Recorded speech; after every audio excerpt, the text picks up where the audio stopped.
दो संख्याओं का अंतर 26 है और एक संख्या दूसरी संख्या की 3 गुनी है ना, उन्हें ज्ञात कीजिए।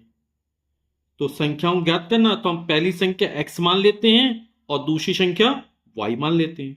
तो हमने पहली संख्या स्मॉल x मानी, दूसरी संख्या स्मॉल y मान ली। ठीक, क्या कर दो संख्याओं का अंतर 26 है, तो हम x में से y घटाते हैं, यानी हमने पहली संख्या बड़ी मान ली है ना, तभी तो घटाएंगे, अंतर निकलेगा, अंतर नहीं घटाना। तो x में से y यानी पहली संख्या में तो दूसरी संख्या घटाएंगे तो जो अंतर आया वो 26 आया है ना, यानी पहली संख्या बड़ी है, दूसरी संख्या छोटी है। ठीक, और इस तरह हमारा समीकरण 1 बन गया। फिर क्या कह रहा, और एक संख्या दूसरी संख्या की 3 गुनी है, तो ये बड़ी संख्या है x, y का मान छोटा है तभी तो x में से y घटाया है ना। तो बोले एक संख्या दूसरी संख्या की 3 गुनी, ये बड़ी है तो ये 3 गुनी है ना। जब ये 3 गुनी है तो दोनों बराबर कैसे होंगे, जैसे हम 3 का गुणा कर देंगे। ठीक, आप इसको ऐसे समझ सकते, जैसे मान लीजिए पहली संख्या हमारी 30 है, दूसरी संख्या हमारी 10 है, तो ये 3 गुना है, तो दोनों बराबर कैसे होंगे, जब इस वाली में हम 3 का गुणा कर देंगे है ना।